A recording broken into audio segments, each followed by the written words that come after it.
Know your damn place. His hand didn't just grab her, it slammed down on her arm like a verdict. Dr. Aaron Whitfield's grip crushed Sarah Mitchell Bay's wrist in front of the entire trauma bay, yanking her backwards so hard she nearly lost her footing. Charts scattered, monitors beeped, and not one person in that corridor moved. Not one voice rose. Because this man had broken nurses before, had ended careers with a single phone call, had buried complaints before they ever reached a desk. He leaned into her face, jaw-tight, eyes cold, and said 4 words through his teeth. Know your damn place. But Sarah Mitchell looked straight back at him, and she didn't blink. Before we go any further, if this story already has your heart beating faster, please subscribe to this channel, hit that notification bell, and drop your city in the comments below. I want to see just how far this story travels. Now let's go back to the beginning. The night smelled like burned rubber and fear. That was the first thing Sarah Mitchell noticed when the emergency doors blew open at 11:47 p.m. on a Thursday in late October. Not blood, not antiseptic, not the usual mix of late-night hospital smells she had spent 11 years learning to tune out. It was that sharp, acrid smell that clings to the back of your throat and doesn't let go, the smell of something industrial, something chemical, something that had gone terribly wrong, somewhere out in the Houston night. She was already at the nurse's station when the radio crackled, already pulling on gloves, already thinking 3 steps ahead, the way she always did, the way she had trained herself to do without anyone ever asking her to. Mass casualty event? The charge nurse, Donna Reyes, called out from behind the desk, her voice tight and controlled. Chemical plant fire off Route 9. We're getting at least 40 incoming. Possibly more. 40? Sarah let the number settle into her chest, and then she let it go. Numbers didn't help you. Action helped you. She turned to the 2 newer nurses beside her. Priya, 26, still bright-eyed, and Kevin, a travel nurse who had only been there 6 weeks, and she spoke calmly but with the kind of precision that left no room for hesitation. Priya, I need you to start prepping bay 3 through 7. Pull the crash carts, make sure the defibrillators are charged, and get me 2 large-bore IVs on standby in each bay. Kevin, I need you on triage support the moment they start rolling in. You stay behind me. You watch what I do, and if you're not sure about something, you ask me, not anyone else. You ask me, understood? Kevin nodded, his face pale. Priya was already moving. Sarah took 1 breath, then she moved 2. The ER at Riverside General was not a small operation. On a normal night, it handled everything from heart attacks to bar fights to the slow grinding tragedies of people who had waited too long to come in. It had 17 bays, a trauma unit, a triage corridor that connected to the ambulance bay, and a nursing staff that Sarah knew better than she knew her own neighborhood. She had worked every corner of this floor. She had held hands in every bay. She had learned the name of every orderly, every technician, every physician, not because she was ambitious, but because she believed that knowing the people around you was the only way to keep them safe. That was who Sarah Mitchell was. 41 years old, single mother, 11 years on the night shift. The kind of woman who remembered that Dr. Peterson took his coffee black after a trauma that the vending machine in the East Corridor jammed, if you press B, 7 too fast, that the new attending in cardiology had a habit of second-guessing himself right before he made the right call. She noticed everything. She remembered everything. And in all those 11 years, she had almost never been thanked for any of it. She had made her peace with that. Mostly. The first ambulances arrived at 12:03 a.m. They came in fast lights strobing through the glass doors, and the controlled chaos that Sarah had been quietly managing for the last 15 minutes suddenly became real and loud and physical. Paramedics were shouting vitals. Patients were coughing, that deep, rattling chemical cough that she recognized instantly as pulmonary irritation. Some were conscious, some were not. 54-year-old male Thomas Ellery rescued 3 co-workers before he collapsed. Possible chlorine inhalation, possible chemical burn to the upper airway. O2 set was 88 in the field, dropped to 84 en route. Bay 1, Sarah said immediately, stepping forward to take the rail of the gurney without being asked. Priya, I need a non-rebreather mask and a nebulizer with albuterol. Now, get me a pulse ox, and I want continuous monitoring. She looked down at the man on the gurney as they moved. Thomas Ellery. He was a big man, broad-shouldered, with hands that looked like they had worked hard for every year of his life. His face was pale and strained, his lips slightly blue at the edges, and his eyes were open, unfocused, but still fighting. The eyes of someone who had not yet decided to stop. "You're at Riverside General," she said to him, clearly directly, her hand briefly pressing his. "We've got you. You stay with us, okay? You stay right here." His fingers moved, just slightly, but she felt it. She didn't have time to feel it for more than a second. "Mitchell," the voice came from behind her, and the temperature in the room seemed to shift. "Step aside, I've got this patient." Dr. Aaron Whitfield moved like a man who had never once been told the room wasn't his. He was 53, silver-haired, with the kind of jaw that appeared on fundraising brochures and the kind of eyes that never quite landed on the people in front of him, only on the problem they represented. He was brilliant. Sarah had never denied that. She had watched him save lives in ways that still impressed her, had seen him make diagnostic calls in minutes that other doctors took hours to reach. But brilliance, she had long since learned, did not make a person good. It just made them more dangerous when they were wrong. She stepped to the side of the gurney, not away from it. There was a difference. "O2sat is 84, she said, keeping her voice even. "I'm preparing a non-rebreather and albuterol nebs, and I'd like to flag that the paramedics mentioned possible upper airway involvement, so I think we should hold off on any beta agonists until we—" "I didn't ask for your assessment, nurse." He glanced at her badge briefly, as though reading it for the first time, which perhaps he was. "Mitchell, I need this bay clear. Get me a crash cart and a respiratory tech, and then I need you managing the other incoming patients." "And the crash cart is already here," she said. "I had it staged before the ambulances arrived." He paused, just for a fraction of a second. Then he moved past her and began issuing orders to the residents who had gathered behind him, his voice crisp and commanding. Sarah didn't leave. She positioned herself at the foot of the bed, monitoring the pulse oximeter, watching the rhythm on the cardiac monitor, her eyes moving steadily across every number, every line. The resident beside her, young, maybe 28, with the careful focus of someone who was still learning how to carry the weight of what they did, glanced at her. His name badge said Marcus Webb. She had worked with him twice before. He was good, careful, the kind of doctor who listened. "What are you thinking?" he asked her quietly under the noise of the room. "I'm thinking his SAT isn't coming up the way it should," she said. "And I'm thinking that if there's upper airway involvement, the albuterol alone won't be enough. We might need to talk about early intubation before this gets worse." Marcus nodded slowly. He looked at the monitor. Then he looked at Whitfield. He didn't say anything yet. Across the ER, the other bays were filling fast. Sarah could hear it, the sounds of organized urgency, nurses calling out vitals, doctors issuing orders, the rhythmic percussion of a department under pressure. She wanted to be in 6 places at once. She was almost used to that feeling. But something about Thomas Ellery, the bluish tinge that hadn't improved the oxygen saturation that hovered stubbornly at 85, even with the mask in place, kept her feet exactly where they were.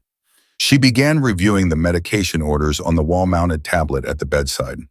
This was part of her role. Nurses verified orders.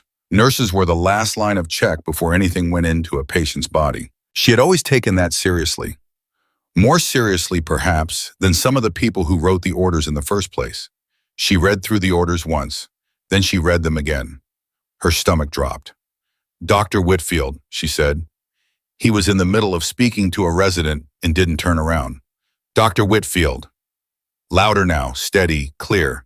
He turned this time, and the look on his face was the look of a man who had been interrupted one too many times tonight. "What is it?"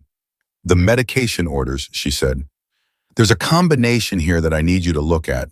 The ketorolac and the orders are correct," he said flatly.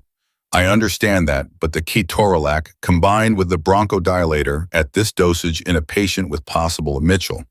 His voice dropped, and it was the kind of drop that was meant to end a conversation. "I have been practicing medicine for 26 years. I am fully aware of what I ordered and why. Your job is to administer the medications as written, not to question." "I'm not questioning your experience," she said. "I'm telling you that this specific combination in this specific patient, given the clinical picture we're seeing, carries a risk of—" She didn't finish the sentence because his hand closed around her arm, not her shoulder, not a touch to redirect her attention. His hand closed around her forearm, fingers pressing in, and he stepped close to her, close enough that his voice dropped below the noise of the room, close enough that no one else could quite hear what he said. You will administer the orders as written, or you will find yourself explaining to the charge nurse why you abandoned your duties during a mass casualty event. Do I make myself clear? The room felt very loud and very quiet at the same time. Sarah looked down at his hand on her arm. She looked at it for a moment that lasted much longer than a moment, and then slowly, deliberately, without a single word, she reached down with her other hand and removed his fingers from her arm. One by one, with the quiet precision of a woman who had decided in that particular moment that some things were simply not acceptable. She looked up at him. I need you to look at these orders, she said. Please. The word please was not a concession. It was a courtesy she was choosing to extend even now, even here, even to him, because that was who she was. Whitfield stared at her. Something moved behind his eyes, something she couldn't quite read, and then he turned back to his residence. Continue as ordered, he said. Sarah stood still for exactly 2 seconds. Then she turned to Marcus Webb. I need you to pull up the drug interaction database, she said quietly. Right now. Ketorolac at this dose, combined with the bronchodilator regimen he ordered in a patient with suspected chemical bronchospasm and possible renal compromise from the exposure. Run it. Marcus looked at her. He looked at Whitfield's back. He looked at her again. Sarah. Marcus. Her voice was very quiet. I need you to run it. He reached for the tablet. The results came back in less than 90 seconds. Marcus read them. His face changed. There's a flagged interaction, he said, his voice dropping low. Elevated risk of acute bronchospasm worsening with this combination, particularly in patients with existing pulmonary compromise. The system is recommending an alternative protocol. Sarah was already reaching for the tablet. She read it herself, every word. Then she looked at Thomas Ellery, at his chest rising and falling with effort at the numbers on the monitor that were not improving the way they should be at the hands that had saved 3 people tonight, and she made a decision. She walked across the bay to where Whitfield was standing. Dr. Whitfield, she said, I need you to stop the current medication order. He turned to face her with the full weight of his reputation in his expression. I told you. The drug interaction database flags this combination in patients with pulmonary compromise, she said. Her voice did not shake. Her voice was the most certain thing in the room. Marcus has the results right now. The system is recommending an alternative. I am asking you as the nurse responsible for this patient to review this before we proceed. The silence that followed was not the silence of agreement. It was the silence of a man deciding whether to double down or to look at the evidence in front of him. Every resident in the bay had gone still. Donna Reyes, the charge nurse, had appeared in the doorway. Sarah didn't look at any of them. She kept her eyes on Whitfield. Show me Helen, he said finally. It was not gracious. It was not warm. It was 2 words delivered like a cost he had decided to pay. Marcus brought him the tablet. Whitfield read the screen. His jaw tightened. His eyes moved across the data slowly, carefully, with the attention of a man who actually was brilliant and who understood in the private space behind his eyes exactly what he was reading. Discontinue the ketorolac, he said. His voice was controlled. Start the alternative protocol, and I want a respiratory consult in this bay in the next 5 minutes. He handed the tablet back to Marcus and walked away without looking at Sarah.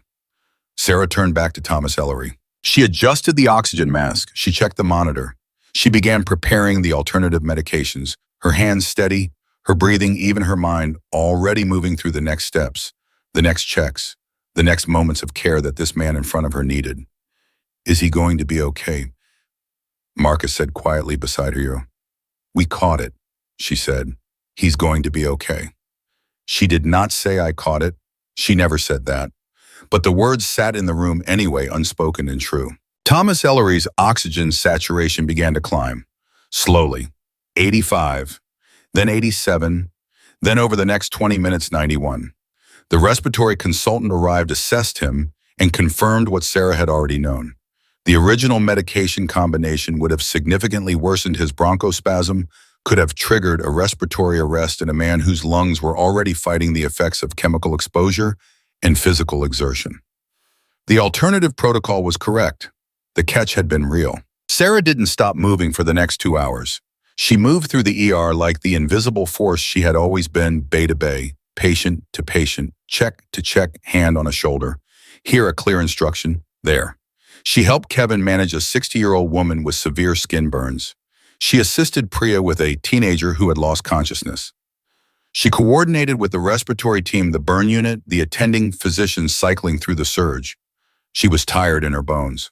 The kind of tired that 11 years on the night shift had taught her to work through, not ignore, not push past, but simply carry the way you carry something heavy when there is no one else to carry it.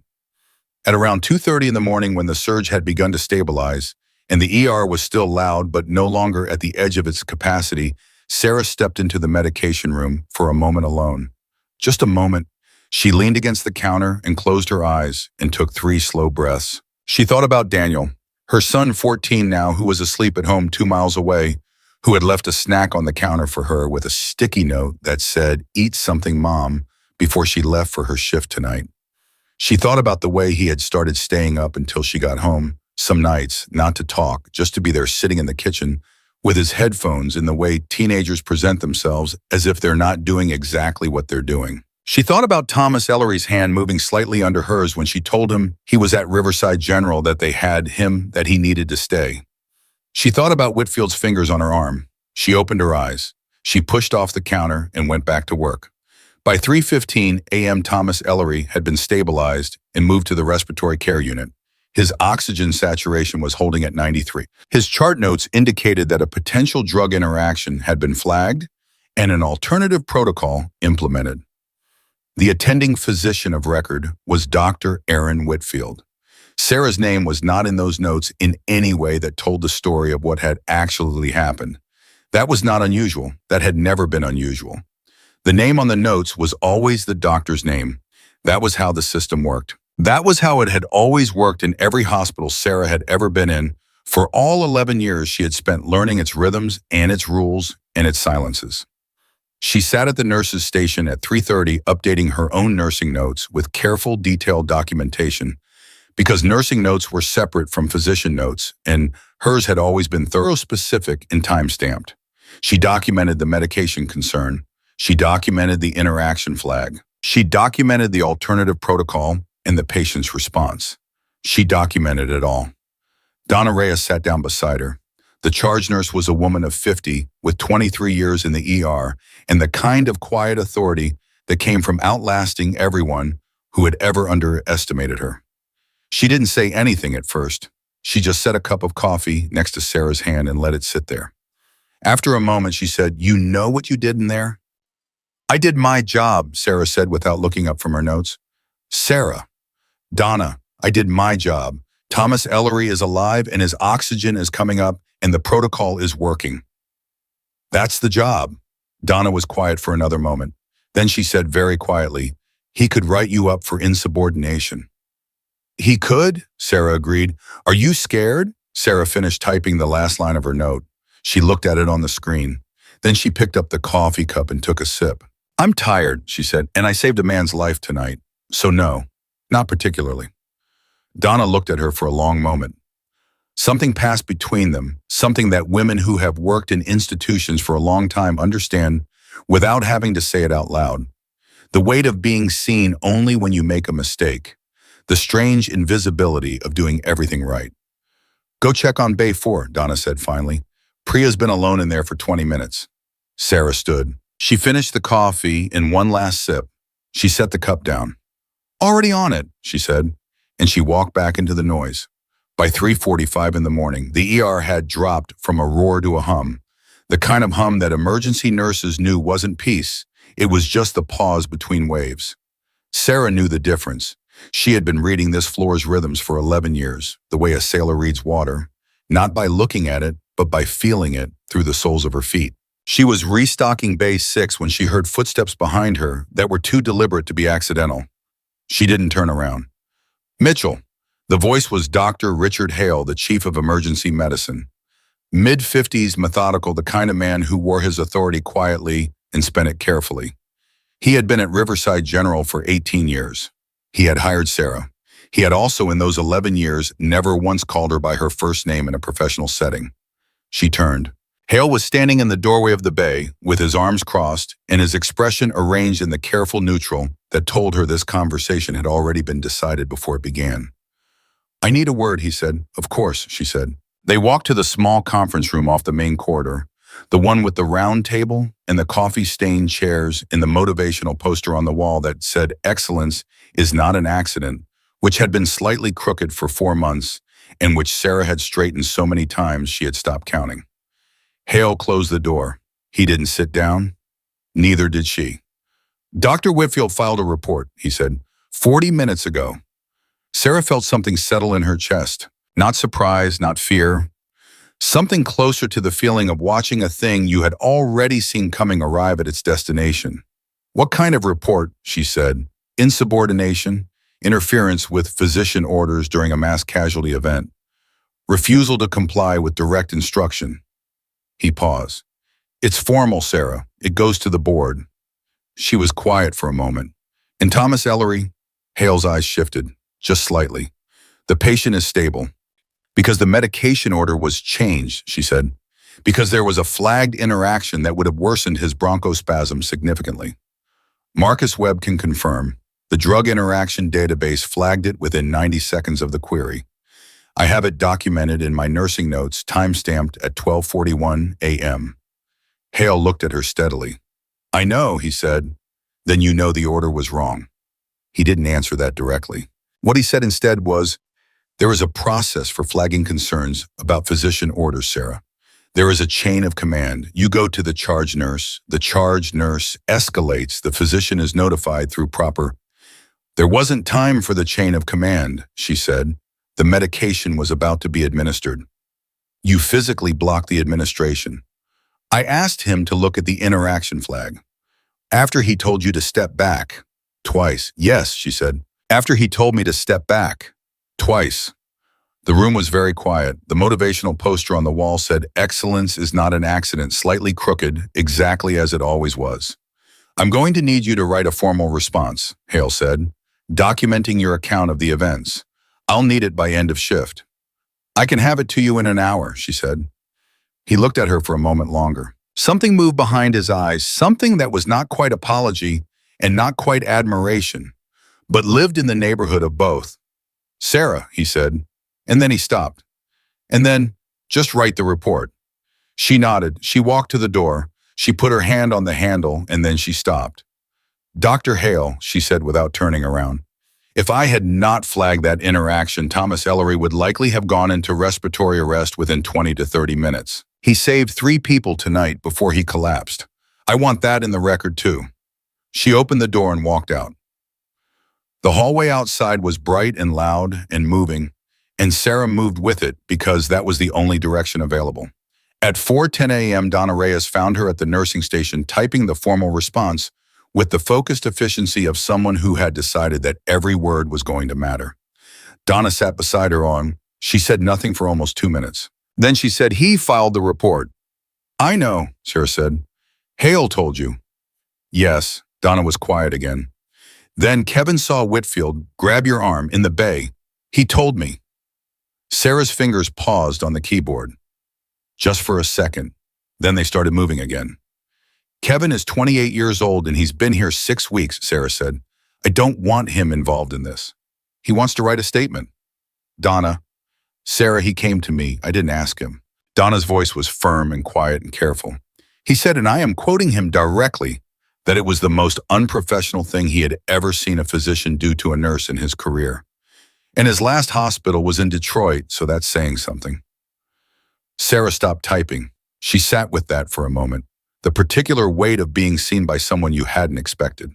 The strange, complicated feeling of someone offering to stand up for you when you had spent 11 years convincing yourself you didn't need anyone to. "He doesn't have to do that," she said. Her voice was steady, but something underneath it was not. "No," Donna said. "He doesn't, but he's going to, and so am I." Sarah turned to look at her. Donna met her eyes without blinking. 23 years, Donna said. "I have watched 23 years of doctors like Whitfield walk through this ER and treat nurses like furniture. I am done writing it off as just the way things are." She paused. "You caught something tonight that he missed." And instead of thanking you, he grabbed your arm and tried to bury it. That is not acceptable. Not in my ER. Sarah felt something behind her eyes that she was absolutely not going to allow in this particular moment. Your ER, she said, because sometimes the only way to handle a feeling too large to hold was to deflect it sideways with something small. Donna almost smiled. My ER, she said firmly. I've been here longer than the coffee machine and we both know it. Sarah turned back to the screen. She typed 4 more lines. Then she saved the document and looked at the timestamp 4:17 a.m. Send me your statement, she said, and ask Kevin to do the same. Send them directly to Hale's email, not through the internal system. I want them to arrive before the day shift starts. Already told him, Donna said. Sarah looked at her. I've been doing this a long time too, Donna said simply. By 4:45 in the morning, something was happening in the respiratory care unit 2 floors up, and Sarah didn't know about it yet. Thomas Ellery had woken up.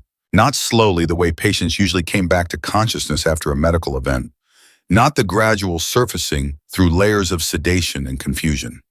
He came back sharp and fast and asking questions the way a man comes back who has spent his whole life being responsible for other people and doesn't know how to stop even when he's the one in the bed. The night nurse in respiratory care, a woman named Janet, who had worked with Sarah for 8 years, told him he was stable. Told him he was safe. Told him the 3 coworkers he had pulled out of that building were all accounted for. 2 were in the ER. 1 had already been treated and released. Thomas Ellery closed his eyes when she said that. His chest rose and fell. Then he opened them again and said, Who stopped the medication? The wrong one they were giving me. Janet blinked. I'm sorry. When I came in, he said, I was going in and out. But I remember a woman's voice. Calm. She wasn't yelling. Everyone else was yelling. She just kept talking clear, like she knew exactly what she was saying. He paused. She said my name. She told me to stay. And then she said something about the medication being wrong. Janet looked at him carefully. That would have been the ER nurse assigned to your bay, she said. What's her name? Janet hesitated. Hospital protocol did not generally involve giving out the names of nursing staff to patients who asked at 4:45 in the morning. But something in the way Thomas Ellery asked the question, not demanding, not entitled, just the way a man asks when he genuinely needs to know something, made her answer. Sarah, she said. Her name is Sarah Mitchell. Thomas Ellery repeated the name quietly, like he was making sure he had it right. Then he said, She saved my life, didn't she? Janet looked at the monitor. She looked at his chart. She looked at the numbers that had been so dangerously low in the ER bay and were now holding steady where they should be. Yes, she said. I think she did. Back in the ER at 5:02 a.m., the things Sarah had been quietly bracing for arrived. Dr. Whitfield walked back into the department. He was not on shift. He had finished hours ago. But he walked in through the ambulance bay entrance, the back entrance, not the main one in street clothes, his jaw set, his eyes scanning the room until they found her. She was at the nurse's station. She saw him the moment he came in. She had always had good peripheral vision, and she had spent 11 years learning to track the movement of dangerous things. He walked directly toward her. Not fast, controlled. The walk of a man who had decided on something and was no longer questioning the decision. Around her, she felt a shift in the room. Priya moved slightly closer. Kevin looked up from his station. Donna appeared from the medication room doorway as though she had sensed a change in the air, which after 23 years she probably had. Whitfield stopped on the other side of the nurse's station counter. He put both hands flat on the surface, leaned in slightly, and said in a low, precise voice, I know you filed a response to my report. That is my right, Sarah said. You're making this into something it doesn't need to be. A man is alive in the respiratory care unit because a drug interaction was caught, she said. I agree it doesn't need to be more complicated than that. I am giving you the opportunity to withdraw the response and let this go through the standard review process quietly. His voice was still low, still controlled. If you push this, Sarah, it becomes very public and very uncomfortable for everyone involved, including you. He had used her first name. She noticed that. The shift from Mitchell to Sarah, the intimacy of a threat dressed as concern. I appreciate the clarity, she said. My response stands. His jaw tightened. You have one son You're a single mother. You have a mortgage on a house in Katy. You've been on the night shift for 11 years because you never got the day shift position you applied for 3 years ago. He let that sit in the air for one deliberate second. I know what your situation is. I'm telling you that your situation gets significantly more difficult if this goes public. The nurse's station was so quiet that the monitors 3 bays down seemed very loud. Sarah looked at him. She did not look away. She did not let a single thing she was feeling into her face. Dr. Whitfield, she said, you just told me you know I'm a single mother raising a son on a night shift nurse's salary with the mortgage, and you said it as a threat. I want you to understand something. She leaned forward very slightly. That is exactly why my response stands. Because my son is going to grow up knowing that his mother did not back down when she was right. That is the only thing I have to offer him that no paycheck and no promotion can replace. So no, I will not be withdrawing anything. She held his gaze for another second. Then she looked down at her keyboard and resumed typing. Whitfield stood there for a moment. Then he straightened. Then he walked out. The room exhaled. Kevin let out a long, slow breath from across the station. Priya pressed both hands flat on the counter like she needed to hold on to something. Donna stood in the doorway of the medication room with an expression on her face that Sarah had never seen there before, something that looked improbably like awe. My God, Kevin said quietly. My God. Bay 4 needs a vitals check, Sarah said. He went. Because when Sarah Mitchell told you to go, you went. At 5:30 a.m., Marcus Webb found her in the break room. He was still in his scrubs, eyes ringed with tiredness, holding 2 cups of coffee, with the careful concentration of a man who did not entirely trust himself to carry them without spilling. He set one in front of her. I heard about the conversation at the nurse's station, he said. Donna told me. Donna tells people things, Sarah said. She told me because she wanted me to know. He sat down across from her. Sarah, I've been sitting with something since tonight, and I need to say it out loud, or I'm going to carry it wrong. She looked at him. When you told me to run the drug interaction query, he said slowly, I hesitated. You know I hesitated. I looked at Whitfield, and I thought about my residency review, and I thought about how many people in this department he has influence with, and I hesitated for about 4 seconds before I ran it. He stopped. Thomas Ellery could have been deteriorating during those 4 seconds. He wasn't, she said, but he could have been. And that 4 seconds was because I was scared for myself, not for the patient, for myself. He wrapped his hands around the coffee cup. I don't want to be that doctor. Sarah looked at him for a long moment. Marcus Webb, 28 years old, sitting in a break room at 5:30 in the morning, trying to reckon with the gap between who he was and who he intended to be. You ran it, she said, after 4 seconds. You ran it, she said again, and you brought me the results. And when Whitfield looked at the data, you stood there. You didn't disappear. You didn't pretend you hadn't seen anything. You stood there. She set her coffee down. That matters. It matters more than the 4 seconds. He was quiet for a while. Then I'm writing a statement, a formal one, about what I witnessed in Bay 1. The medication concerned the interaction flag, the patient's response to the alternative protocol, and he paused, and the physical contact. Sarah looked at him sharply. Marcus, I saw him grab your arm, he said. I was standing 6 feet away. I should have said something in the moment. I didn't. I'm saying it now. He met her eyes with a steadiness that was new and hard-won. It was assault, Sarah, not a gesture, not a miscommunication. He grabbed you to stop you from doing your job, and your job saved that man's life. The break room was very still. You understand what that statement could do to your residency, she said. Yes, he said. I do. She looked at him for a long time. Send it to Hale, she said finally. CC, the nursing director. He nodded. He stood up. He picked up his coffee, and then he stopped at the door. For what it's worth, he said, you're the reason I want to be a good doctor. Not a good resident, not a good test taker, a good doctor, the kind that actually sees patients. He looked back at her. I just wanted you to know that. He left before she could answer, which was good because she didn't have an answer ready.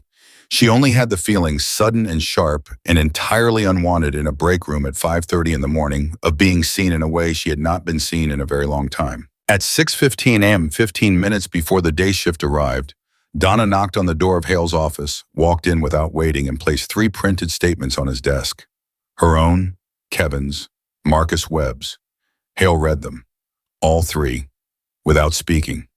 When he finished, he set them in a neat stack and looked at Donna with the expression of a man who understood that a decision had just been made for him and was still working out how to feel about that. "Is she still here?" he said. "She's finishing her shift," Donna said. "Like she always does." He nodded slowly. "Tell her I'll be in touch before noon." "She doesn't need you to be in touch," Donna said. "She needs you to do the right thing. Those are not always the same thing, but tonight they happen to be." She picked up his empty coffee cup from the desk. Old habit, 23 years of it, set it by the door for whoever was going by and walked out. At 6:45 a.m., the day shift arrived in a wave of fresh faces and outside air smells and the particular energy of people who had slept. Sarah gave her handoff reports with the same precision she always did: every patient, every medication, every note, every concern, nothing omitted, nothing softened. The day nurses listened. Some of them already knew something had happened. The ER was a small world with a long memory. At 6:58 a.m., Sarah Mitchell walked out of Riverside General Hospital into the pale gray early morning.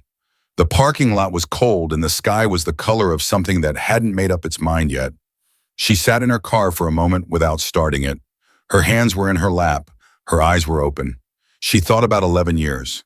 She thought about Thomas Ellery's hand moving under hers. She thought about Marcus Webb and the 4 seconds he would spend the rest of his career paying back. She thought about Donna, 23 years and still fighting. She thought about Kevin, 6 weeks in and already choosing who he wanted to be. She thought about Daniel asleep at home, who had left a note on the counter that said, "Eat something, Mom." She started the car. She drove home in the early light, and she did not feel victorious. She did not feel defeated. She felt, and this was the only word that fit, real, solid. Like a woman standing on ground she had not just earned, but chosen with her eyes open, knowing the cost. That feeling, she had learned, was rarer than most people realize, and worth more than any of them said. She slept 4 hours. That was all she allowed herself. The phone rang at 11:14 a.m. and Sarah was already awake, sitting at the kitchen table with a cup of coffee that had gone cold, reading through her own formal response for the 3rd time, because she was the kind of woman who checked her work even when she already knew it was right. She looked at the screen. "Hale. Dr. Hale," she answered. "Sarah." His voice had a weight to it that was different from the careful neutral of the early morning hours. Something had shifted. She could hear it in the single syllable of her name. "I need you to come in, not for your shift. I need you in my office at 2 o'clock. "Is this about the report?" A pause. "It's about several things. The report is one of them." "I'll be there at 2, she said. She set the phone down. She looked at the cold coffee. Then she got up, poured it out, and made a fresh cup, because some situations required clarity and caffeine in equal measure. Daniel came into the kitchen at 11:30, sleep-rumpled and barefoot, and he stopped when he saw her face. "What happened?" he said immediately. At 14, he could read her the way she had always read her patients, not by what was visible, but by what was being held back. "Work, work," she said. "Mom." She looked at him, this boy who was nearly as tall as her now, with his father's jaw and her eyes and something entirely his own in the way he stood when he was worried about something he didn't have the words for yet. "I did something last night that was right," she said carefully. "And it's possible there are going to be consequences for it. I don't know yet." He was quiet for a moment. Then he said, "Consequences like you could lose your job." She didn't lie to him. She had made that decision when he was 7, after his father left, that she would not protect him from the truth of difficult things, only from having to carry those things alone. "It's possible," she said. "I don't think so, but it's possible." Daniel poured himself a glass of water. He stood at the sink and drank half of it and stared at nothing for a moment. Then he said, "Were you right about the thing you did?" "Yes," she said, without hesitation. "Then it's fine," he said. "Right." She looked at her son, 14 years old, standing in the kitchen in his socks, offering her the uncomplicated logic of someone who still believed that being right was a sufficient defense. She did not tell him that the world did not always work that way. She filed the moment carefully in the part of her that kept the things worth keeping. "Go eat something," she said. "There's cereal in the cabinet." "And there's always cereal in the cabinet," he said, which was both a complaint and a comfort, and he opened the cabinet and poured himself a bowl. At 1:45 p.m., Sarah walked through the main entrance of Riverside General in her street clothes for the second time that day. The day shift was in full operation, the ER humming at its daytime frequency, louder, faster, different in texture from the night shift she knew like her own heartbeat. She nodded to a few nurses she recognized. They nodded back, and some of them held her gaze a beat longer than usual, which told her that news had moved through the hospital the way news always moved through hospitals, faster than any official memo, and with considerably more detail. She knocked on Hale's office door at exactly 2 o'clock. "Come in." She opened the door and stopped. Hale was behind his desk as expected. But the chair to his left was occupied by a woman Sarah recognized immediately, Dr. Patricia Osei, the chief nursing officer for Riverside General. 58 years old, Ghanaian-American with 30 years of nursing experience behind her, and a reputation for precision that made even the surgeons careful about what they said in her presence. She had been CNO for 6 years. In 6 years, Sarah had spoken with her directly exactly twice, once during a department-wide policy review, once in the hallway outside the pharmacy, when they had both reached for the same door handle. Patricia Osei was watching her with an expression that gave nothing away. Sarah walked in and sat down. "Thank you for coming," Hale said. He had the manner of a man who had spent the morning preparing for a conversation he did not entirely know how to have. "I've asked Dr. Osei to be present because this situation has become broader than a single incident report." "Broader how?" Sarah said. Hale glanced at Osei. Osei leaned forward slightly and took over with the efficiency of someone accustomed to being the most prepared person in any given room. "We received your formal response this morning," she said. "We also received 3 additional statements from Nurse Reyes, Nurse Kevin Dalton, and Dr. Marcus Webb." She paused. "And at approximately 9 this morning, we received a call from the respiratory care unit. The patient, Thomas Ellery, requested to speak with hospital administration." Sarah kept her face still. "Is he well enough for that kind of conversation?" "He is," Osei said. "He is also, it turns out, a 23-year employee of Gulf Coast Chemical and the regional safety coordinator for his union. He has a detailed memory of his arrival in the ER last night, including the voice of the nurse who told him to stay and the moment when he heard an argument over his medication orders." She looked at Sarah directly. "He used the word assault, in reference to the physical contact between Dr. Whitfield and a member of the nursing staff." The room was very quiet. "He heard that from his gurney," Sarah said. "He was conscious and his hearing was unimpaired." Osei said simply, "He heard what happened, and he wanted us to know that he heard it."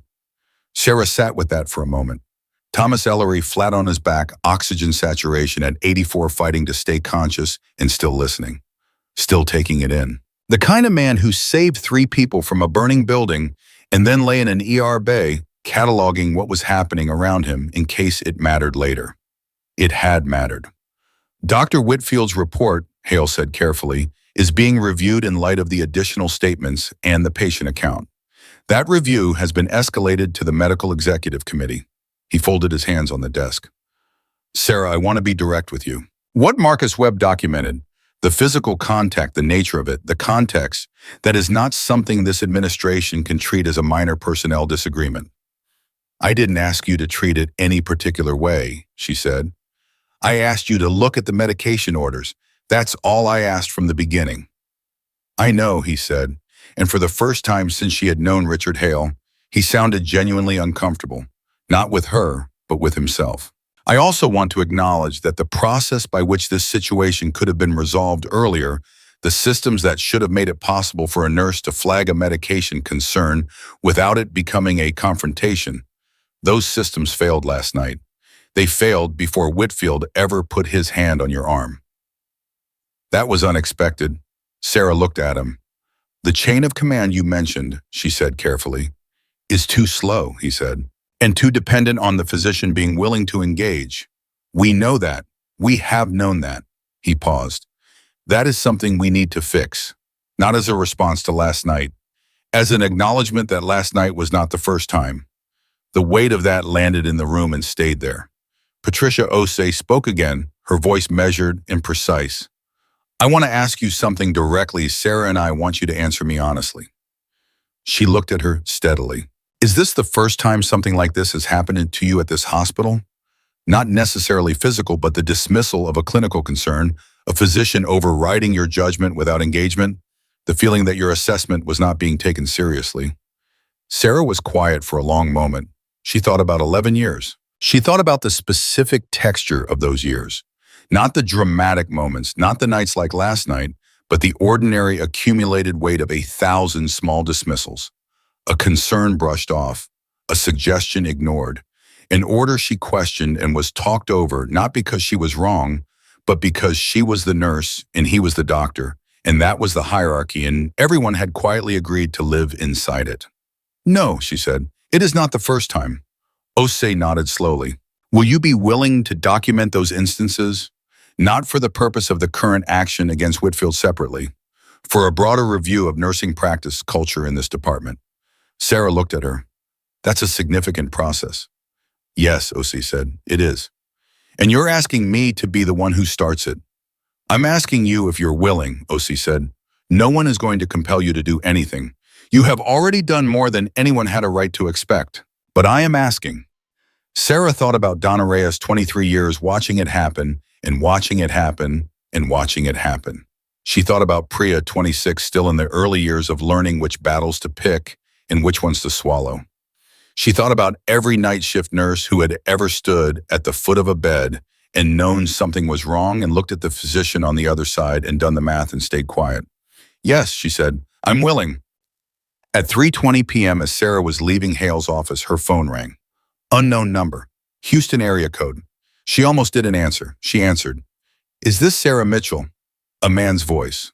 Older. Rough around the edges in the way of someone who had spent decades outdoors or in industrial spaces. Clear and direct. Yes, she said. Who is this? My name is Roy Ellery, Thomas's brother. A pause. He asked me to call you. He can't. His voice is still pretty rough from the oxygen. But he wanted me to tell you something, and he didn't want to wait. Sarah stood in the hallway outside Hale's office and felt the floor feel very solid under her feet. Okay, she said. He said to tell you thank you. He said, and I'm reading this off a note because he made me write it down exactly. He said, tell her that I heard her. Last night in the ER, I heard what she said to that doctor. I heard her stand her ground. And I want her to know that it wasn't just my life she was fighting for. It was every person in every hospital who has ever needed someone to tell the truth out loud. Roy Ellery's voice roughened. That's what he wrote, word for word. Sarah stood very still in the hallway. Someone walked past her. She didn't see them. Tell him, she started. Her voice came out slightly uneven, and she stopped and steadied it. Tell him I heard him too, last night. I felt him respond when I told him to stay. And that mattered. That's why nurses do what we do. We stay because the patient stays. Silence on the line for a moment. I'll tell him, Roy said. He's going to want to talk to you himself once his voice comes back. I'll be here, she said. She hung up. She stood in the hallway for 30 seconds, perfectly still, doing absolutely nothing, except being a person who had just received something too large to process while moving. Then she put her phone in her pocket and walked toward the elevator. By 4 p.m., the story was moving. She found out through Donna, who had texted her a single message, call me when you can. Sarah called her from the car before driving home. 2 nurses from the day shift came to me this morning, Donna said without preamble. Before any of this went to Hale, they heard what happened in Bay 1 last night, and they wanted to talk. A pause. Sarah, one of them, Renata, Renata, 8 years on the floor, she told me that Whitfield did the same thing to her 3 years ago. In the supply corridor off the surgical suite, nobody filed anything. She didn't file anything. She said she thought about it for weeks, and then she talked herself out of it because she couldn't afford to be the problem. Sarah gripped the steering wheel. She's filing now, she said. She's thinking about it, Donna said. I told her nobody was going to pressure her either way, but she wanted you to know. She wanted me to tell you that when she heard what you did last night, she went home this morning and she cried for an hour. Not because she was sad, because she finally felt like it was real, like what happened to her was real, like she wasn't crazy for letting it affect her the way it did.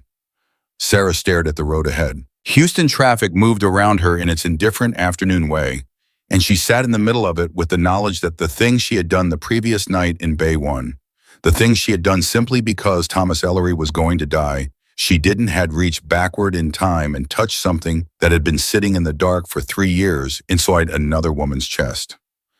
Tell Renata, she said carefully, that whatever she decides, she is not alone. And what happened to her was real. And she was not crazy. She paused.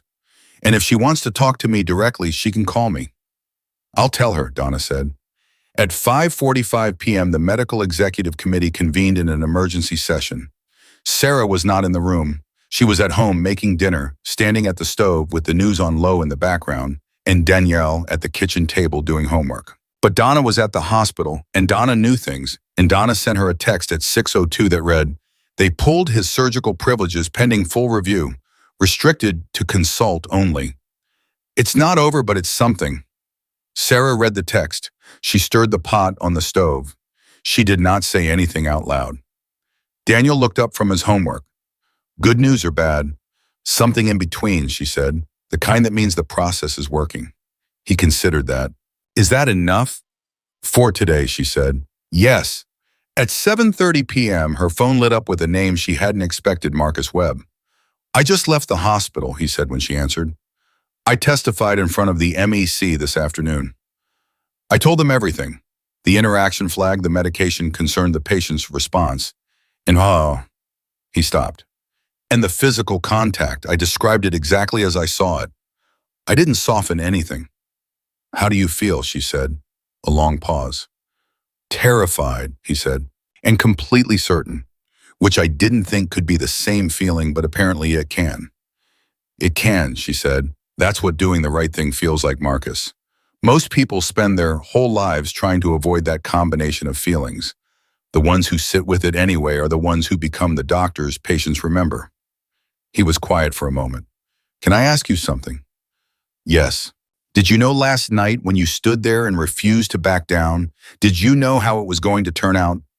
She thought about that honestly, about standing at the foot of Thomas Ellery's bed with a drug interaction flag on a screen and a powerful man telling her she was wrong and a room full of people watching to see what she would do next. "No," she said. "I knew he needed the right medication. I knew the order was dangerous. Past that, no, I had no idea." "That's the part I keep thinking about," Marcus said. "You did it without knowing." "That's the only time it counts," she said. "When you don't know the outcome. Anyone can be brave when they already know they're going to win." At 8:15 p.m., Richard Hale called. She stepped out of the kitchen into the hallway, pulling the door half closed so Daniel wouldn't hear the specific texture of an administrator trying to figure out how to say something he wasn't supposed to say yet. "The committee has completed its initial review," Hale said. His voice was careful and formal in the way that meant he was choosing each word with awareness that it had weight. "I can't give you details of the deliberations, but I can tell you that the 3 external statements and the patient account were significant factors. And I can tell you that Dr. Osei has formally requested a full audit of nursing incident reports over the past 5 years, specifically any reports involving dismissal of clinical concerns by attending physicians." Sarah leaned against the hallway wall. "She's moving fast." "Dr. Osei does not believe in waiting for the right moment," Hale said. "She believes in making the moment right." "Good," Sarah said. A pause. Then Hale said, "Sarah, I want to say something that is not part of the official process, and I want you to hear it as coming from me personally, not from this office." She waited. "I should have listened more carefully over the years," he said. "Not just to you, to all of them. The nurses on that floor who came to me with concerns that I processed through the official channel and filed and moved past because the official channel makes it very easy to move past things." He stopped. "I didn't see it. I should have. I'm sorry." Sarah had spent 11 years imagining what it might feel like to hear those words from someone in that office. Now that she was hearing them, they felt smaller than she had imagined and more important at the same time, because the value wasn't in the apology itself. It was in what the apology meant he was finally willing to look at. "Thank you," she said. "What matters now is what comes next." "Yes," he said, "it is." She went back into the kitchen. Daniel had abandoned his homework and was eating cereal directly from the box, which was a habit she had been trying to address for 6 months with no measurable success. "Everything okay?" he said. She sat down across from him. She looked at her son, cereal box in hand, watching her with those careful eyes that saw more than he let on. "It's getting there," she said. "It's a slow process, but it's getting there." He put down the cereal box. Then, without any preamble, without the teenage instinct to manage his own emotional display, he reached across the table and put his hand briefly over hers, just for a second. Then he picked the cereal box back up. "Okay," he said, as though that settled it. And somehow in that particular moment in that kitchen, with the news still murmuring in the other room, and the hospital 2 miles away, grinding through a process that would take weeks and involve people and paperwork and resistance and slow institutional change, in that moment, it felt like it almost did. At 9 p.m., Sarah Mitchell went to bed. She set her alarm for 10:30 p.m. Her shift started at 11. She lay in the dark and she thought about Renata crying for an hour that morning, because something had finally been made real. She thought about Thomas Ellery's hand moving under hers. She thought about Marcus Webb, terrified and completely certain in the same breath. She thought about Donna Reyes, 23 years, still fighting. She thought about the patients coming in tomorrow night who would never know her name. The ones she would catch. The ones she would hold. The ones she would talk through the dark toward morning with the steady, practiced certainty of someone who had decided a long time ago that this was what she was for. She closed her eyes. She slept. She was back on the floor by 11:08 p.m., and the night shift received her the way it always did, without ceremony, without pause, with the immediate and democratic urgency of a department that did not stop moving for anything, including the woman who had 47 hours ago changed the trajectory of her career and possibly her hospital with a single decision made at the foot of a man's bed. The ER had not changed. The monitors still beeped in their irregular chorus. The fluorescent lights still hummed at that particular frequency that you stopped hearing after your first year and never fully stopped hearing either. Base 6 still had the squeaky wheel on the supply cart that maintenance had been promising to fix since February. Sarah had already moved past all of it before she had fully registered it. Donna was at the station. She looked up when Sarah came in. They exchanged a look that contained an entire conversation. "Are you all right? Yes. Is it going to be a hard night? Probably. Are we doing this? Absolutely." And then they both got to work. At 11:30 p.m., Priya flagged her from Bay 3. 67-year-old male came in with chest pain and shortness of breath, history of hypertension and type 2 diabetes. "Doctor, Chen ordered a full cardiac workup, and I've got him on the monitor, but he's been asking for someone to talk to him, and I can't. There's a pediatric case in Bay 9 that I need to get back to." "Go," Sarah said. "I've got him." His name was Walter Odom. He was sitting up in the bed with his hands in his lap and the expression of a man who had spent his whole life being competent and was currently in a situation where competence was not the relevant skill. His wife, a small woman named Gloria with reading glasses pushed up on her forehead, was sitting in the chair beside him, holding his hand with both of hers and looking at Sarah the moment she walked in with the particular desperation of someone who needed another person to be calm because she was running out of calm herself. "Mr. Odom," Sarah said, stepping up to the monitor and reading his numbers in one smooth motion. "I'm Sarah. I'm going to be with you for a while. How are you feeling right now?" "Like my chest has a fist in it," he said. His voice was steady but thin. "Been feeling it since about 9. Gloria made me come in." "Good call, Gloria," Sarah said, and she meant it, and Gloria heard that she meant it, and something in her shoulders dropped 2 inches. "Is it his heart?" Gloria said.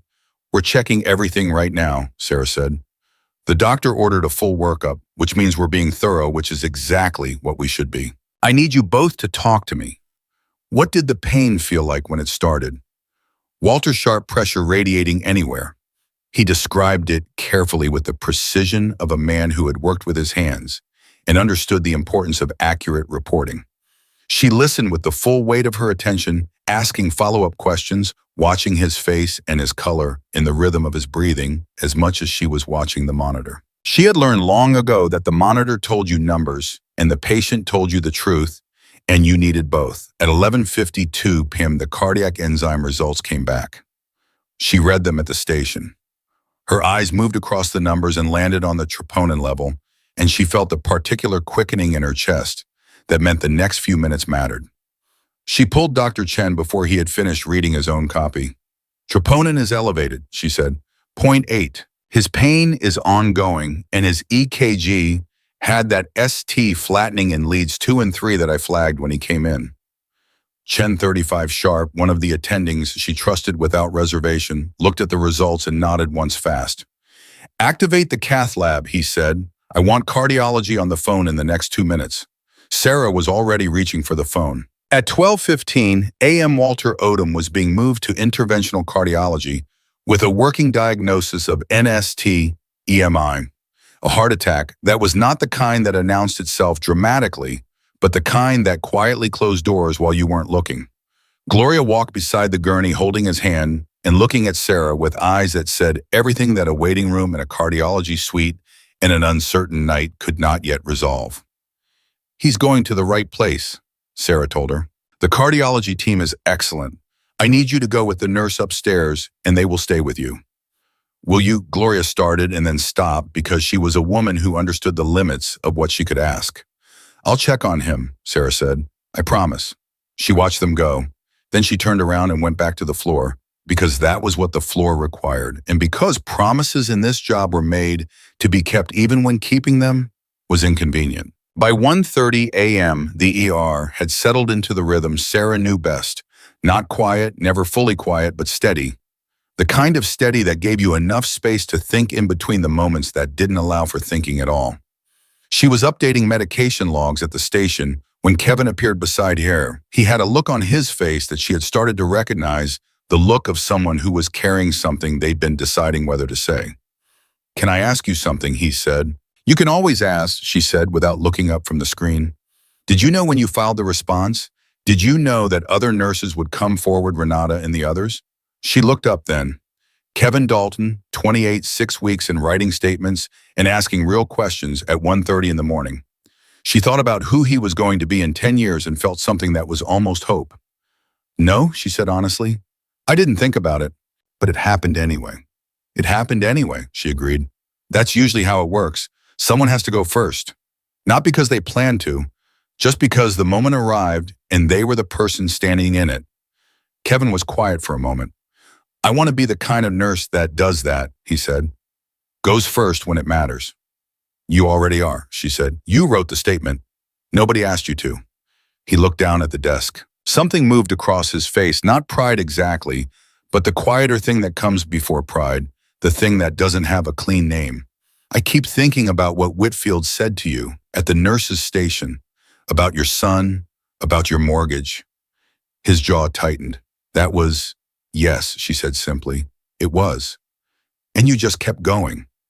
What else do you do? She said, and she wasn't being rhetorical. She was genuinely asking in the way that people who have already answered a question ask it of the people still working it out. Kevin thought about it. I guess you just keep going, he said. That's it, she said. That's the whole thing. At 2:10 a.m., her phone buzzed in her scrub pocket. She stepped to the edge of the station and looked at it. The text was from a number she didn't recognize, and it read, This is Aaron Whitfield. I know you won't take my call. I'm not asking you to. I just want to say something, and I need you to hear it. Can I send it here? She stared at the screen for a long time. Long enough that Donna 3 feet away noticed. What is it? Donna said quietly. Sarah turned the phone so she could read the screen. Donna read it. Her expression didn't change much, but her eyes did something complicated. You don't have to respond, she said. I know, Sarah said. She typed back, say what you need to say. The response came 40 seconds later, which meant he had already written it and was waiting.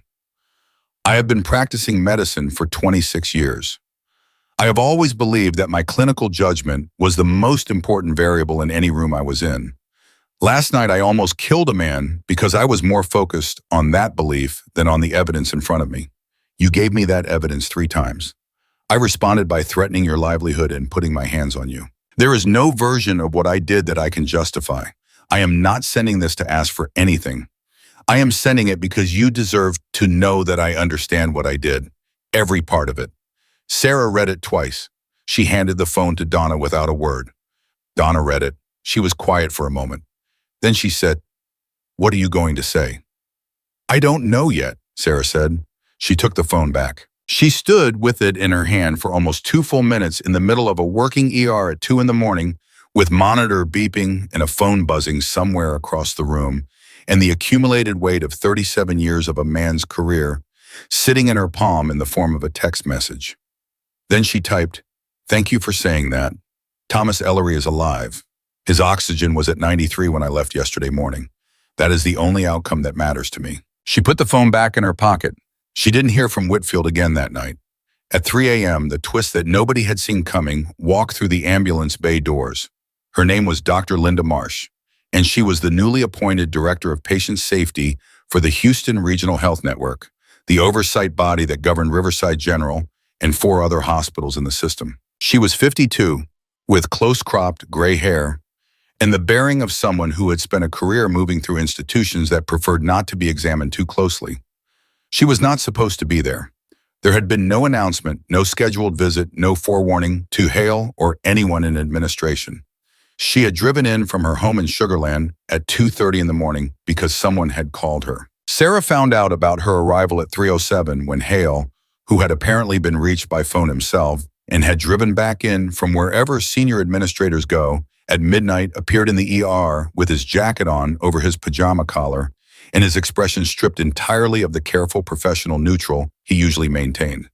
He looked for the first time in Sarah's experience of him simply alarmed. He found her at the station. "Did you contact the Regional Health Network?" he said. She looked at him. "No," she said. "I filed a response to an incident report and I agreed to document prior incidents for Dr. Osei's review. That's the extent of what I did." He studied her face. "Someone called Linda Marsh directly," he said. "She's in my office right now, and she wants to talk to the nursing staff on shift."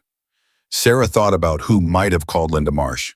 She thought about Donna's 23 years and her careful habit of knowing exactly which number to dial. She looked at the charge nurse desk across the station. Donna was doing paperwork with focused attention and absolutely not making eye contact. "I think," Sarah said carefully, "that you should talk to Donna." Hale followed her gaze. He went very still for a moment. Then, with the sigh of a man who had stopped being surprised by the things that happened in his hospital at 3 in the morning, he walked toward Donna's desk. Sarah went back to her patients. At 3:45 a.m., Donna came to find her in Bay 7, where she was helping an overnight resident manage a sepsis case that was responding to antibiotics better than either of them had dared to hope 20 minutes earlier. "She wants to talk to you," Donna said. "The patient is stabilizing," Sarah said. "Give me 10 minutes. She said, "Take the time you need," Donna said. And then very quietly, so only Sarah could hear, "I called her 6 months ago after what happened to Renata. I filed a report through the internal system and it went nowhere. So I called the regional office and I gave them a summary of the pattern I had been seeing, and they told me they would monitor the situation." A pause. "I think last night qualified as something they needed to monitor in person." Sarah looked at her. 23 years. 23 years of watching and documenting and filing and calling and driving things forward with the quiet, unglamorous persistence of someone who had decided that the system would either get better or know exactly why it hadn't. "You called them 6 months ago," Sarah said.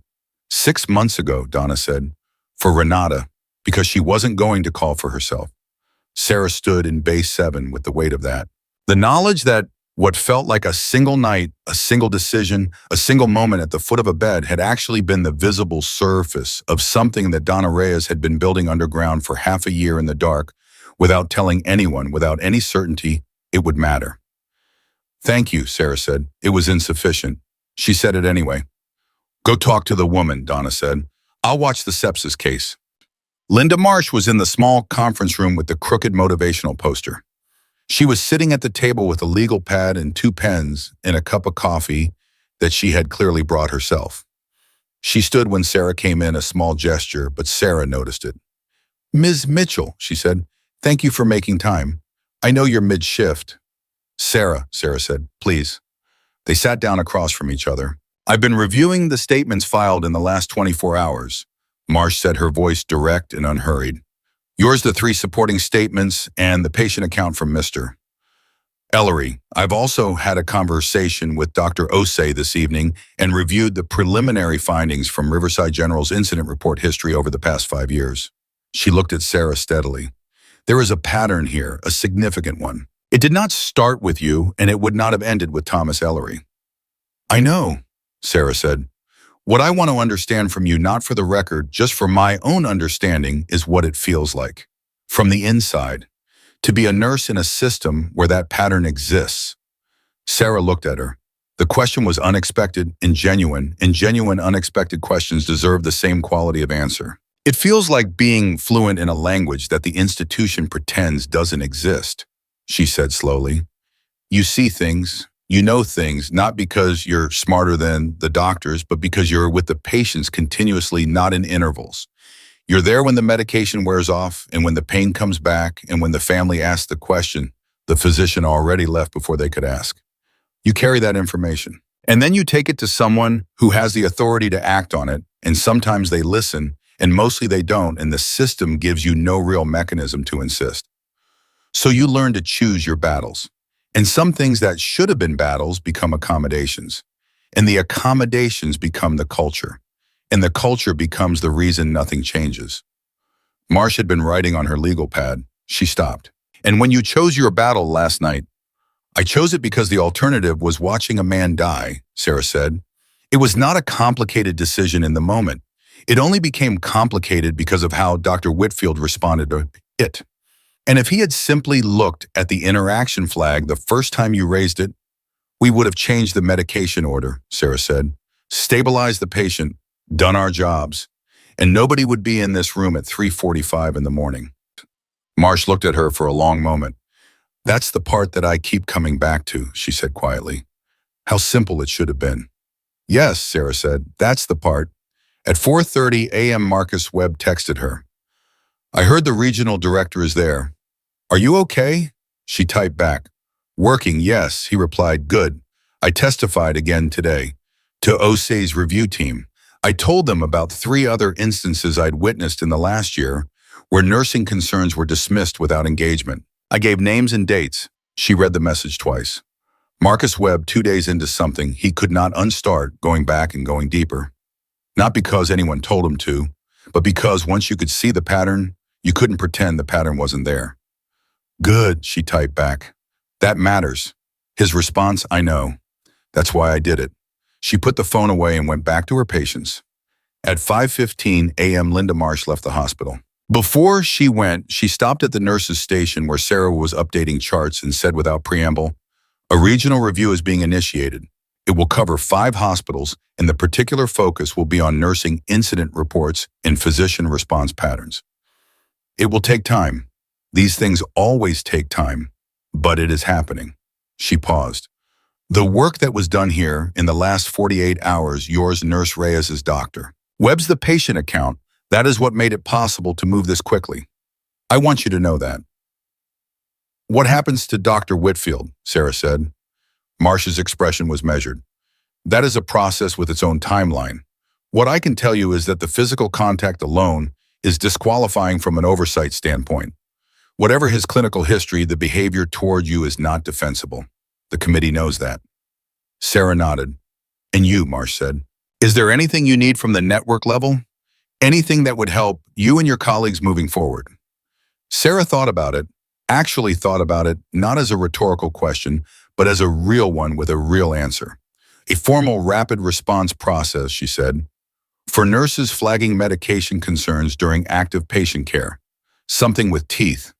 Not a chain of command that takes 20 minutes when the medication is about to be administered in 2. A direct escalation protocol that cannot be overridden by a single physician's preference. Marsh was writing. That's specific. I've been thinking about it for 11 years, Sarah said. Marsh looked up from the legal pad. Something moved across her face, not quite a smile, but adjacent to one. I'll have my team draft a framework, she said. I'd like your input on the language. You have my number, Sarah said. At 6 a.m., with the end of her shift, 45 minutes away, Sarah did something she almost never did during working hours. She took the elevator to the 3rd floor. Respiratory care was slower at this hour, the particular stillness of a unit that ran on monitoring and patience rather than the acute urgency of the ER. She walked to room 312 and stopped outside the door. She could hear the television on low inside. She knocked twice gently. Come in, said a voice that was rough-edged and careful, the voice of a man whose throat had been through something and was working its way back. Thomas Ellery was sitting up in bed. He was a big man, made slightly smaller by the hospital gown and the oxygen cannula and the 3 days of being horizontal, but his eyes were sharp and present, and they found her the moment the door opened. She walked in and stood at the foot of his bed, the same position she realized that she had stood in 72 hours ago when his oxygen was at 84, and she was calculating the difference between what was happening and what should be happening. "Sarah Mitchell," he said. His voice was rough, but the words were certain. "Thomas Ellery," she said. They looked at each other for a moment, with the particular recognition of two people who had been through something together without having been properly introduced. "My brother said you wanted to talk," she said. "I did," he said. "I do." He looked at her steadily. "I need you to know that I heard everything, from the moment they brought me in.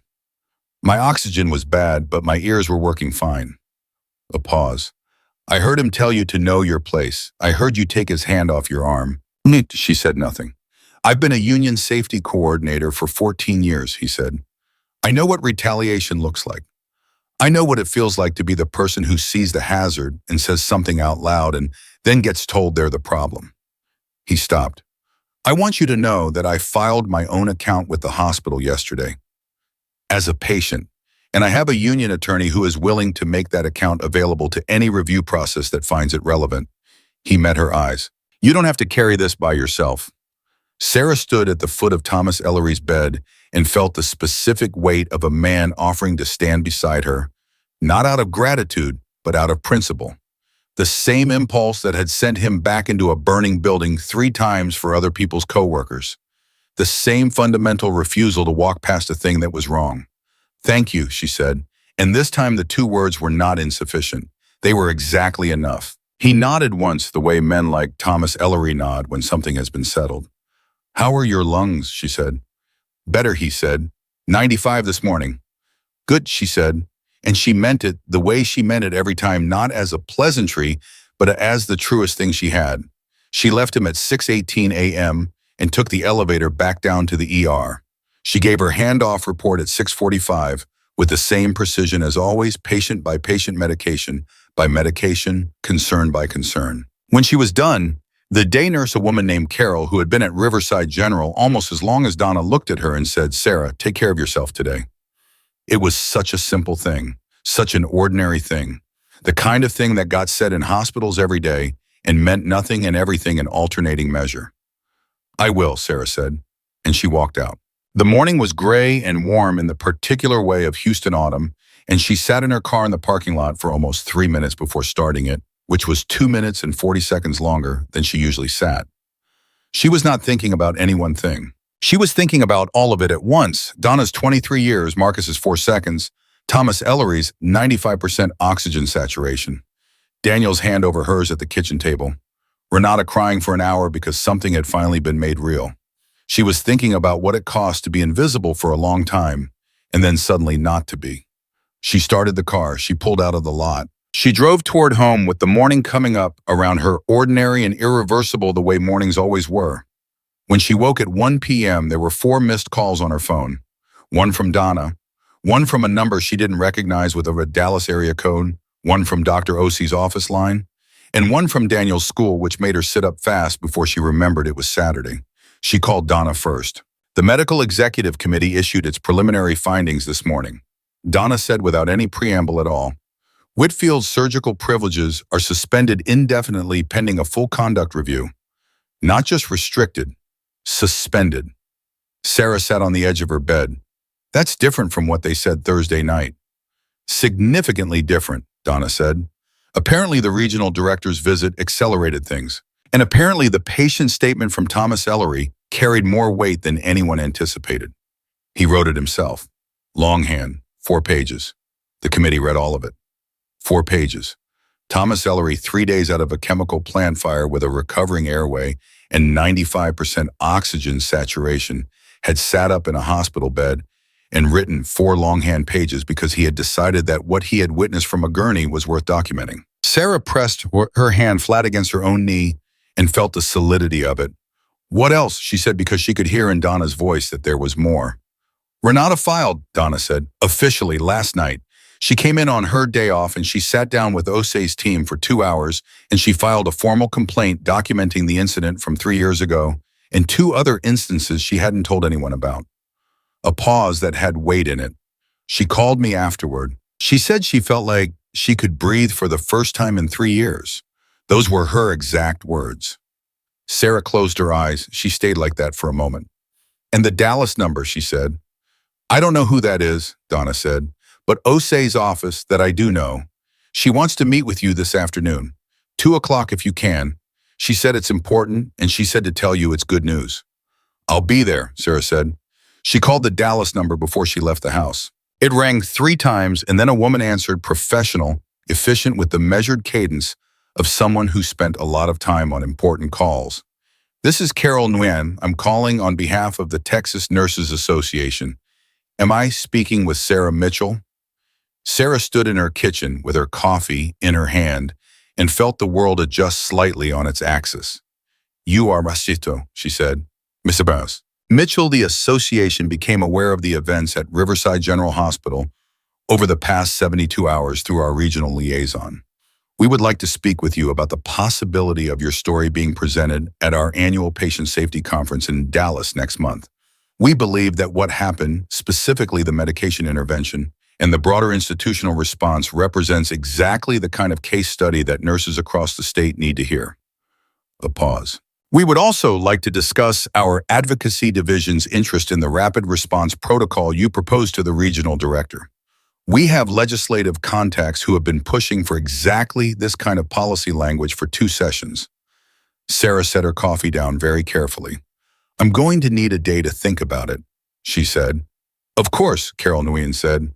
We'll follow up Monday. And Ms. Mitchell, what you did matters beyond one hospital. I want you to understand that. She hung up and stood in her kitchen for a full minute without moving. Daniel appeared from the hallway in his Saturday clothes, took one look at her face and said, What happened now? Something I wasn't expecting, she said. Good or bad? She thought about it honestly. I think it might be very large, she said. I'm still figuring out the shape of it. He opened the refrigerator, looked into it with the focused consideration that teenagers reserve for food, and almost nothing else, and said without turning around, You always figure out the shape of things. You just need a minute. She looked at the back of her son's head. 14 years old, already knowing her well enough to say the right thing without knowing he was saying it. Get dressed, she said. I have a meeting at 2, and I'll drop you at Marcus's on the way. I don't know anyone named Marcus, he said. Kevin's, she said. I'll drop you at Kevin's. I don't know Kevin either. Then I'll drop you at Grandma's. That works, he said, and grabbed an apple. Patricia Osei did not waste time. That was the first thing you learned about her, and the thing that never stopped being true. Sarah was in the chair across from her desk at 2:01 p.m. and Osei was already talking.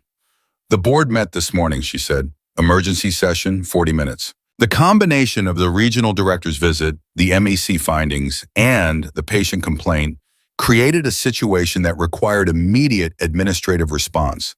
She folded her hands on the desk and looked at Sarah directly. Aaron Whitfield submitted his resignation this morning at 9:45. The board accepted it, effective immediately. The room was very still.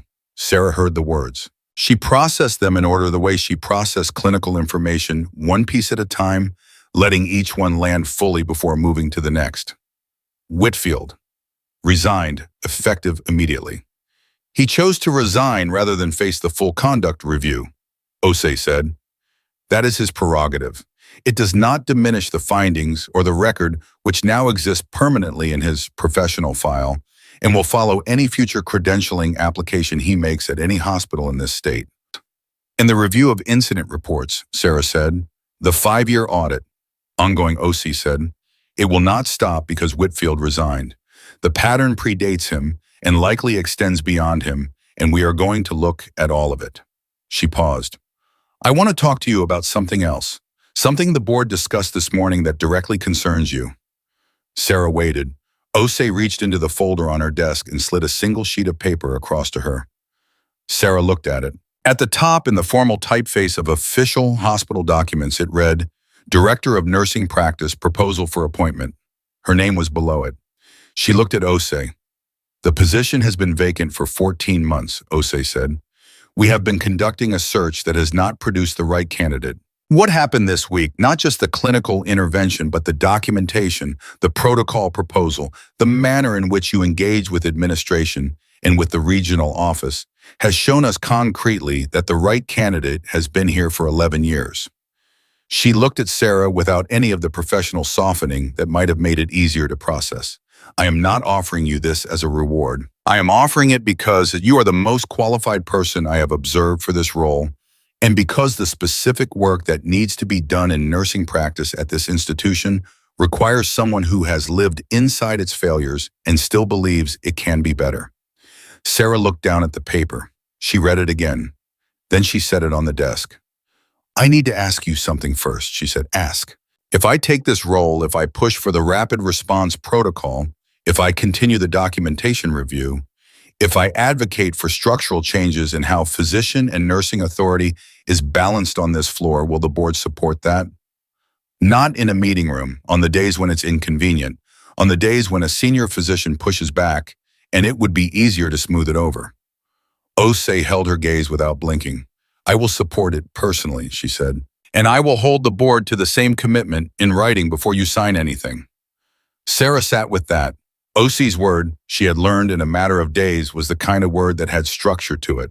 Not because it was powerful, but because it was consistent. That was rarer. I'll need to stay connected to the floor, Sarah said. Not in a clinical capacity every shift, but I need to stay present. I need the nurses to know I'm not someone who moved into an office and forgot what it feels like to stand at the foot of a bed at 3 a.m. That can be arranged, Osei said, and the rapid response protocol goes to the board for a vote within 60 days. 45, Osei said. I'll push it through faster. Sarah looked at her. Something passed between them. The recognition of two women who had spent their careers inside institutions that asked them to be patient about urgency, and who had, each in their own way, in their own time, decided to stop agreeing to that particular arrangement. Then yes, Sarah said, I accept. Osei nodded once. Then she did something Sarah had not expected. She extended her hand across the desk. Not the formal handshake of a transaction, but the firm, deliberate grip of someone marking a moment. Sarah shook it. At 3:30 p.m. she called Donna. Donna answered on the first ring, which meant she had been holding the phone. Director of Nursing Practice, Sarah said. A silence. Then say it again. They offered me the directorship, Sarah said. I accepted. What came out of Donna Reyes on the other end of that phone call was not a professional response. It was not measured or controlled or appropriate to the situation. It was a sound that had 23 years of accumulated hope behind it, compressed and released in about 4 seconds, and Sarah held the phone away from her ear and felt her own eyes burn in a way she absolutely was not going to address while standing in the hospital parking lot on a Saturday afternoon. Donna, she said when the sound had subsided, your statement started this, all of it. I need you to know that. My statement was one piece, Donna said, her voice rough now. You were the piece that mattered. We were all pieces, Sarah said. That's the point. A pause. What do you need from me, Donna said. Whatever it is, whatever you need to get this done, I'm there. I know, Sarah said. I always knew. That's why I never had to ask. At 4 p.m. she texted Marcus Webb. The position is accepted. The protocol goes to a board vote in 45 days. I'll need documentation of every clinical concern dismissal you've witnessed. Can you compile? His response came in 90 seconds, already started. Been building the list since Thursday. Also, congratulations. This is right. You're exactly right for it. She typed back, you're going to be a good doctor, Marcus. Keep going. He replied with a single word. Promise. At 5 p.m. she drove to the grocery store because the refrigerator had reached a state of emergency and Daniel had eaten cereal for 2 of his last 4 meals, which was an unsustainable situation regardless of what else was happening in her professional life. She pushed a cart through the aisles with the particular focused efficiency of a woman who shops on a nurse's schedule, fast, purposeful, no browsing, and she was in the produce section reaching for a bag of apples when someone said her name. She turned. It was a man she almost didn't recognize outside of a hospital gown. Larger than he had seemed, horizontal, broad-shouldered, with the careful movement of someone still protecting a healing chest. His wife, Gloria, was beside him, and Gloria made a sound when she saw Sarah. that was somewhere between relief and joy and the complex gratitude of a woman whose husband had come home. Thomas Ellery. "You shop at this Kroger," he said, his voice still rough at the edges, but fuller than it had been in room 312. "I live 2 miles from here," she said. "What are you? You were discharged." "This afternoon," he said, 97%. He said it the way she had said 95 to him, not as a pleasantry, but as a fact that mattered. Gloria wanted to cook, said hospital food was making her lose her mind. Gloria was already reaching for Sarah's hand with both of hers, which was exactly what she had done in Bay 3 with Walter Odom's hand, and Sarah understood in a new way in that moment why the gesture mattered so much. The human refusal to let go when letting go was the easier thing. "Thank you," Gloria said, "for everything you did. Roy told us about the medication, about what that doctor tried to do, about what you did anyway." Her voice broke slightly and then steadied. "My husband is standing in a grocery store on a Saturday because of you." Sarah looked at Thomas. He was watching her with those sharp, present eyes that had been watching everything from a gurney on the worst night of his life. "Your husband stood in a burning building 3 times, she said. "I stood at the foot of a bed. I think we both just did what we do." Thomas Ellery almost smiled. It was the kind of almost smile that said everything a full smile might have cheapened. "I heard what you're taking on," he said. "The directorship, the protocol." News traveled. It always did. She was going to have to get used to that being true in new ways. "Word gets around," she said. "My union rep knows the nursing association rep," he said simply. "Houston is a big city with a small network." He looked at her steadily. "I want you to know that if you ever need someone to stand in front of a board and describe what it looked like from the patient's side, what it sounded like, what it felt like to be on that gurney, and hear a nurse being grabbed and threatened for trying to save his life, I'll be there, wherever you need me, for as long as it takes." Sarah stood in the produce section of a Kroger in Katy, Texas, holding a bag of apples, looking at a man whose life she had helped save and who was now offering to help her change something much larger than either of them, and she felt for the second time in a week the particular sensation of the ground shifting under her feet. Not dangerously, not the way it had shifted in Bay 1 at 12:41 in the morning when she had read a medication order and felt her stomach drop. This was a different kind of shift, the kind that happened when the thing you had been pushing against your whole career suddenly had other people pushing with you. "I'll take you up on that," she said. "Good," he said, and he put a bag of oranges in his cart with the satisfied efficiency of a man who had decided what he was going to do next and was done deliberating about it. She drove home with groceries in the trunk and the late afternoon sun coming through the windshield in the particular silence of a car when the person inside it is holding something too large for conversation. At 6:15 p.m. she started making dinner. Real dinner, not cereal, the kind that required the stove and more than one pan, and her full attention for 20 minutes, which was something she gave freely to patients every night and to her own kitchen approximately 3 times a week when the schedule cooperated. Daniel appeared in the kitchen at 6:30, drawn by the smell of something that wasn't cereal, and he stood in the doorway with his phone in his hand and looked at her with that particular sharpness he deployed when he was trying to read what kind of day she'd had. "You're making actual food," he said. "Don't make it weird," she said. He put his phone down on the counter, which was how she knew he was paying full attention. "Something happened," he said. "Several things happened," she said. She adjusted the heat on the stove. "The doctor who grabbed my arm resigned this morning." Daniel was very still. "Resigned like he's gone." "He's gone," she said, "and that they offered me the director of nursing position." She kept her eyes on the pan. "I accepted." The kitchen was quiet for a moment. Then Daniel said, "What does that mean, the director thing?" "It means I'll be helping set the policies that govern how nurses and doctors work together in this hospital. It means the protocol I proposed, the one that would prevent what happened the other night from happening to another nurse, goes to a vote in 45 days. She looked at him. "It means things might actually change, not just for me, for everyone on that floor." Daniel leaned against the counter. He had his father's jaw and her eyes and that thing entirely his own. And in this particular moment, what was entirely his own was the expression of a 14-year-old boy who had spent his whole life watching his mother carry things that were too heavy for one person and who was now watching her not be alone with the weight. "I told you," he said finally. "Told me what?" "That you'd figure out the shape of it." He picked up his phone. I told you this morning. She looked at her son. You did, she said. Can we eat before 9, he said. I have stuff to do. We can eat at 7, she said, because that was how you loved a teenager, by not making the moment bigger than he needed it to be, and by feeding him at a reasonable hour. At 8 p.m., she called her mother in San Antonio. Her mother, who had been a practical care aide for 20 years before her knees gave out, and who had held Sarah's hand on the night she decided to go to nursing school, and who asked the same 2 questions at the beginning of every call in that particular order. Are you eating and are you sleeping? I'm eating, Sarah said. I made dinner, real dinner. And sleeping. Getting there. A pause. Something happened, her mother said in the same voice Daniel used. They had the same instinct, the same frequency. Something happened, Sarah agreed. And then she told her, all of it. From the beginning, which for her mother meant from the moment the ambulances came through the doors at 12:03 a.m. on Thursday, because her mother had always needed the full account, not the summary. Her mother listened without interrupting, which was the greatest act of love she had ever known how to offer.